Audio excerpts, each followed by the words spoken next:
40일 동안 땅을 정탐하기를 마치고 돌아와 바란 광야 가데스에 이르러 모세와 아론과 이스라엘 자손의 온 회중에게 나와 그들에게 보고하고 그 땅의 과일을 보이고 모세에게 말하여 이르되 당신이 우리를 보낸 땅에 간즉 과연 그 땅에 젖과 꿀이 흐르는데 이것은 그 땅의 과일이니이다.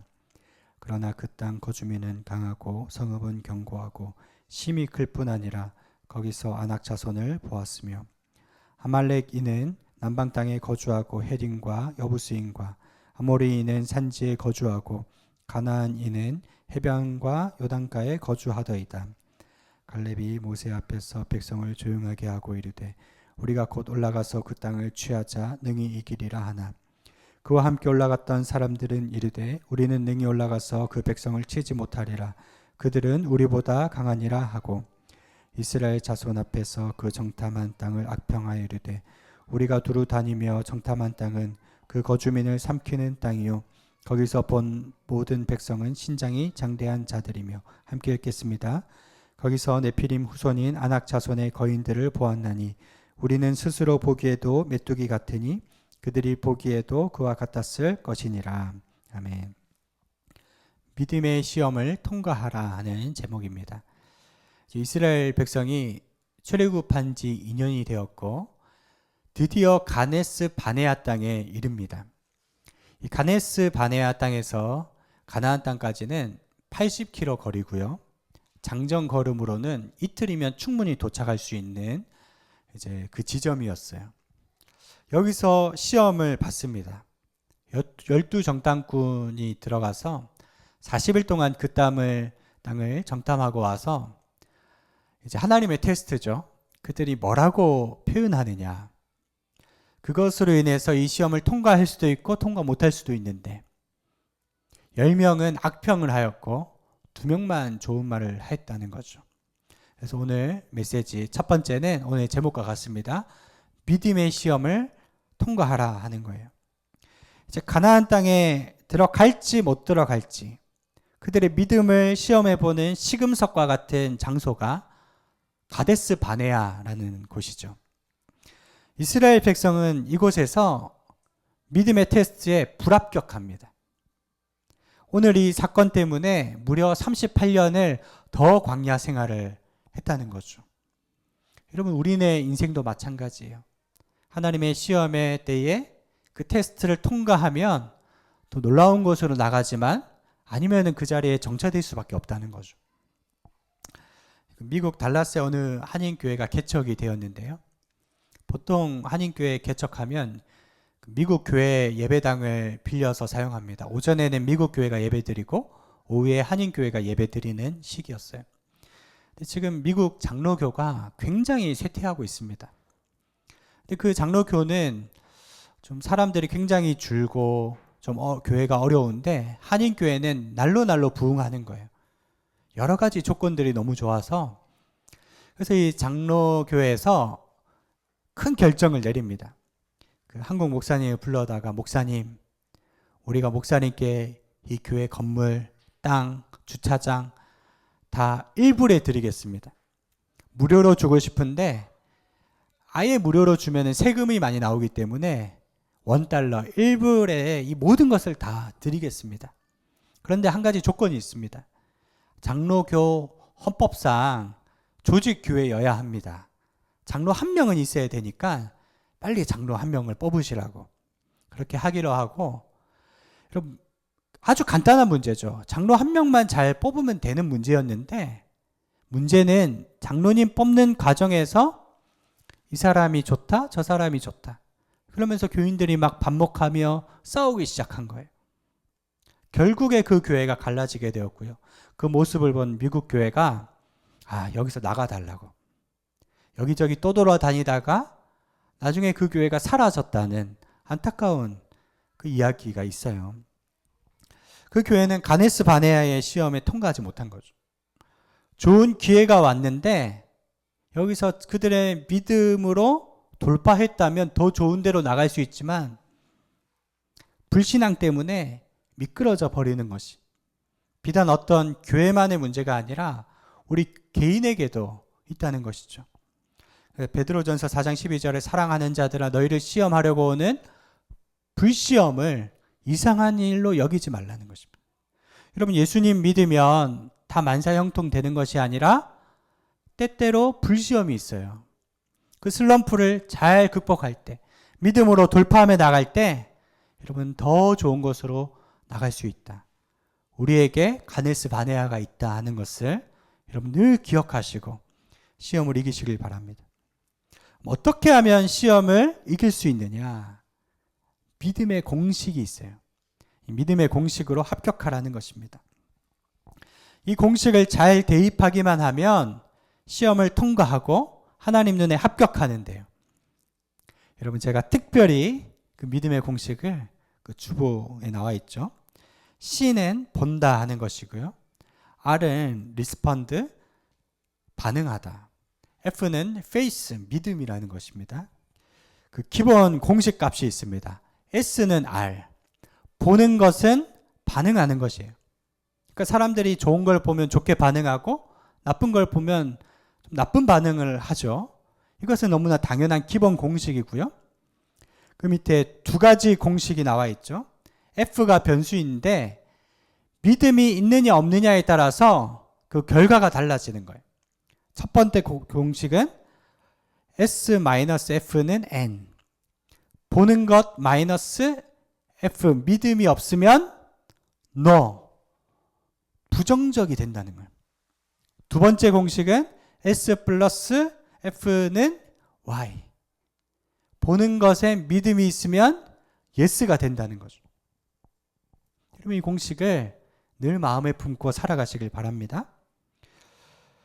우리가 보이는 것에 믿음이 없으면요, 뭐라고 입술로 얘기하느냐? 안 돼. 절대 안 돼. 부정적으로 반응하는 거예요. 오늘 이 10명의 정탐꾼도요, 눈으로 보는 것은 정확하게 진단을 하지만 그 마음에 믿음이 없으니까 뭐라고 얘기하죠? 저들은 거인이고 우리는 메뚜기고 저 땅에 들어가면 우리는 다 죽을 것이라고 악평했다라고 얘기하는 거죠. 우리 31절 말씀 같이 읽겠습니다. 시작. 그와 함께 올라갔던 사람들은 이르되 우리는 능히 올라가서 그 백성을 치지 못하리라. 그들은 우리보다 강하니라 하고, 우리는 안 된다는 것입니다. 이게 그들의 언어였어요. 우리는 저들의 밥이라는 것입니다. 이 말을 듣고요, 이스라엘 200만 명 온 백성이 다 전염이 돼서 어떻게 됐죠? 땅을 치며 울고 불고 우리는 죽었다. 차라리 저 광야에서 죽었으면 좋았을 것을, 차라리 저 애굽에서 죽었으면 좋았을 것을 다 낙심했다는 거예요. 가족 문제를 다루는 전문 변호사가 유튜브에 이런 얘기를 하더라고요. 그 수천 건의 가족 문제들을 다루면서 이제 미혼인 청년들에게 이런 조언을 합니다. 이런 배우자는 절대 만나서는 안 된다. 그 사람은요, 술 문제 있는 사람도 아니고 도박하는 사람도 아니고 중독에 빠진 사람도 아니고 절대로 만나서는 안 되는 사람은 부정적인 말을 하는 사람이래요. 왜요? 부정적인 말을 하는 사람은 미래가 없다는 거죠. 절대 고칠 수가 없다는 것입니다. 여러분, 32절 말씀 같이 읽겠습니다. 시작. 이스라엘 자손 앞에서 그 정탐한 땅을 악평하여 이르되 우리가 두루 다니며 정탐한 땅은 그 거주민을 삼키는 땅이요 거기서 본 모든 백성은 신장이 장대한 자들이며. 여러분, 자기가 눈에 본 사실만 이야기하면 되는데, 팩트만 얘기하면 되는데 자기의 해석, 주관적인 해석을 더하여서 악평한 것입니다. 이것이 믿음 없는 자들의 특징이라는 거죠. 우리도 마찬가지예요. 어떤 계기가 있어서요, 여러분, 우리가 믿음이 떨어지잖아요. 한도 끝도 없이 떨어지게 돼 있어요. 추락하는 것은 날개가 없다라고, 한번 떨어지면요 바닥을 치기 마련입니다. 어떻게 하면 믿음 있는 자가 되고, 여러분, 어떻게 하면 우리가 추락하지 않을 수가 있습니까? 내리막길이 아니라 오르막길. 어제보다 내가 더 내리막길인지 오르막길인지 생각해서 더 위로 상승하는 믿음을 가져야 된다는 거예요. 여러분의 믿음은 내리막길입니까? 오르막길입니까? 그런 말이 있어요. 하나님이 함께 하시면 모든 게 가능하고, 하나님이 함께하지 않으면 하나도 되는 게 없다고 했어요. 여러분, 그 믿음을 가지고 살아가시길 바랍니다. 어느 신발 회사에서 직원 2명을 아프리카로 파견을 시켰어요. 시장을 좀 개척하라고 했는데 2사람이 돌아와서 한 직원은 말하기를 절대 안 됩니다. 부정적으로 얘기를 하는 거예요. 왜 안 되냐 했더니 거기는 신발 신은 사람이 한 명도 없어서 절대 안 돼요. 또 다른 한 사람 뭐라고 하냐면 무조건 됩니다. 가야 됩니다. 긍정적으로 얘기했어요. 왜 된다고 생각하느냐? 아무도 신발을 신지 않았기 때문에 우리가 가서 팔기만 하면 된다는 거예요. 태도가 다른 거예요. 어떤 사람은 사막을 보면서 척박하다 이렇게 표현하는 사람이 있고, 어떤 사람은 강할해서 좋다 이렇게 표현하는 사람이 있는 거죠. 똑같은 것을 보지만 언어가 다르다는 것입니다. 여러분, 다른 무엇보다도요, 오늘 이 공식 꼭 여러분 신비에 새겨서 돌아가시길 바랍니다. S 플러스 F는 Y. 마가복음 9장 23절 예수님 말씀이죠. 예수께서 이르시되 할 수 있거든이 무슨 말이냐? 믿는 자에게는 능치 못할 일이 없느니라.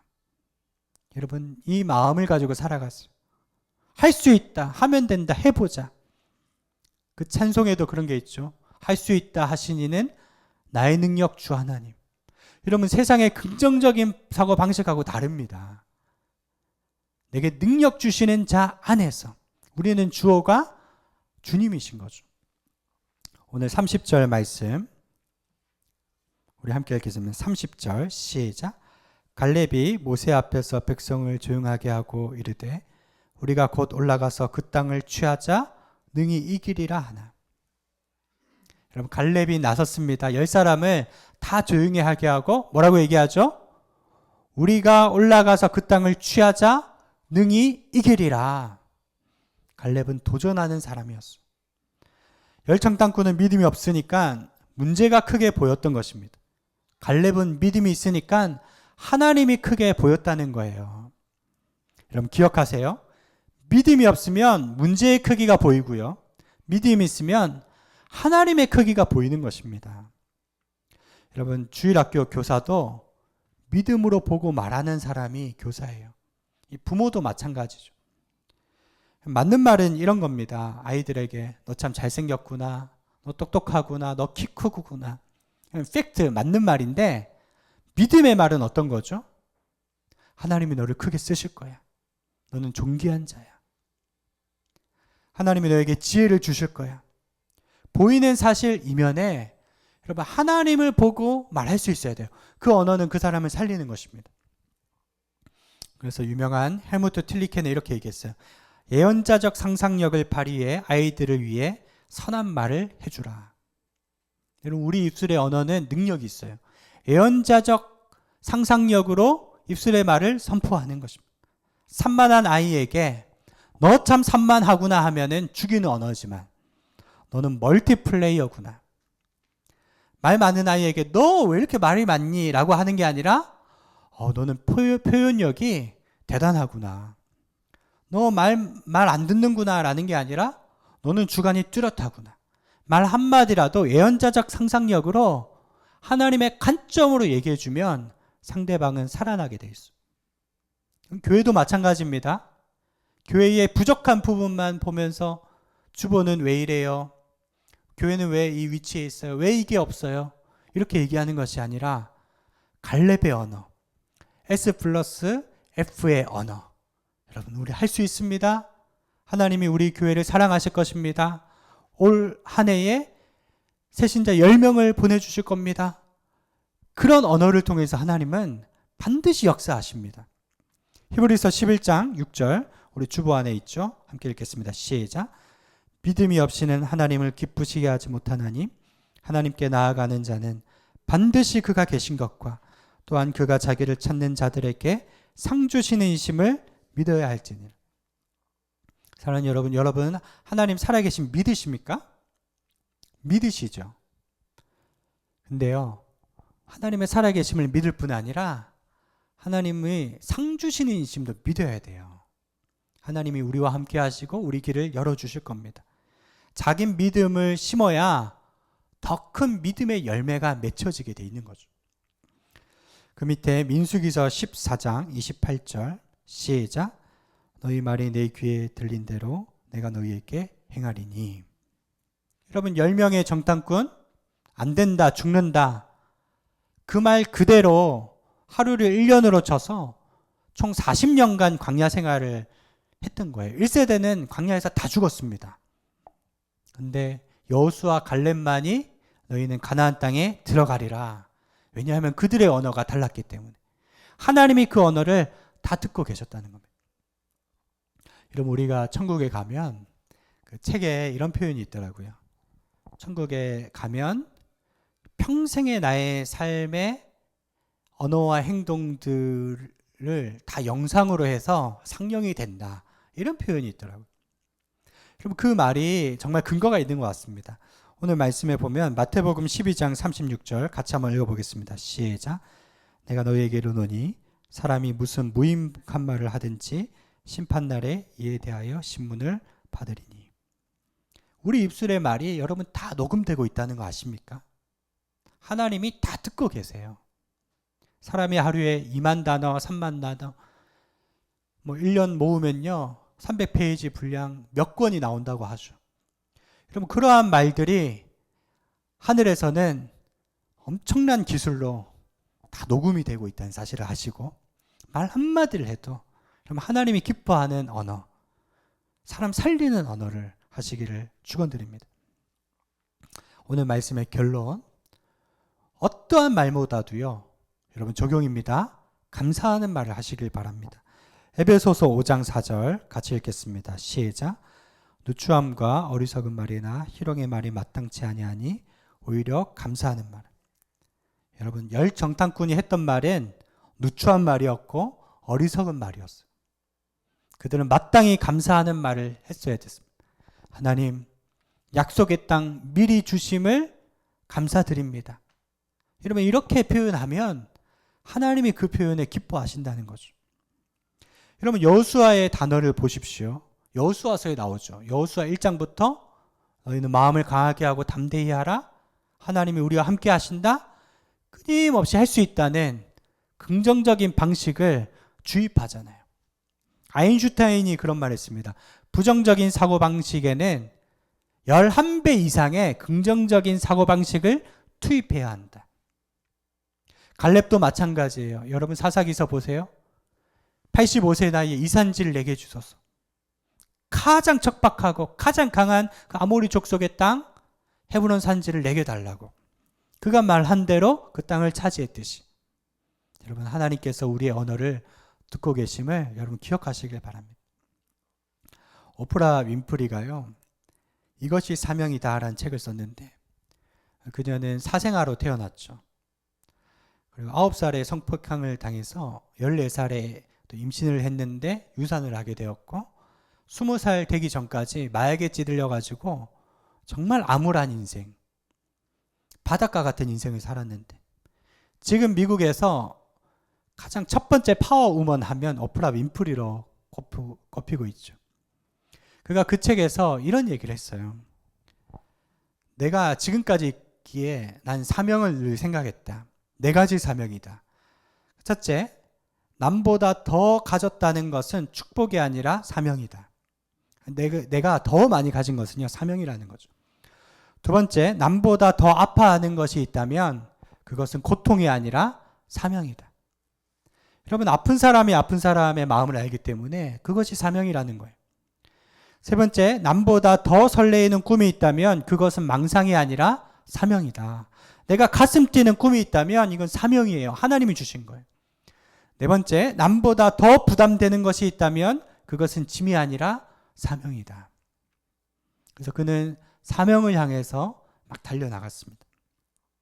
어떻게 최악의 상황 가운데 그 최선의 결과를 맺게 할 수 있을까?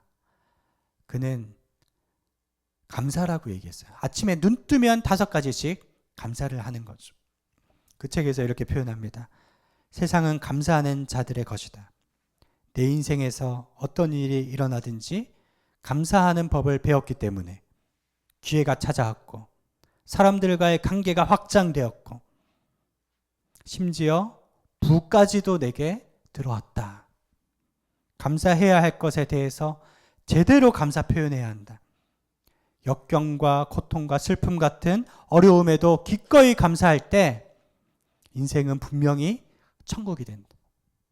여러분, 세상을 지옥처럼 살아가는 사람 입술에 감사하는 거 본 적 있으세요? 그러나 헬런 켈러와 같이 극한 환경에서도 천국처럼 살아가는 사람은요, 감사하는 사람이에요. 사랑하는 여러분, 여러분의 언어를 바꾸시길 바랍니다. 아이고 죽겠네가 아니라 주 안에 있네라고 표현하시고 하나님을 향한 믿음의 언어를 사용하심으로써 날마다 승리하시기를 주님의 이름으로 축원드립니다. 하나님 아버지, 저희들 불신앙의 언어 사용한 것을 용서하여 주시옵소서. 어려운 일 당할 때 쉽게 좌절 불평했던 것 회개합니다. 하나님의 선한 성결과 인도하심을 믿지 못하고 조급했던 것들 주님 용서해 주시옵소서. 더 기도하지 못한 것들도 주님 용서해 주시고 매일 감사로만 우리 인생을 채우게 하여 주시옵소서. 감사드리오며 예수님의 이름으로 기도드리옵나이다.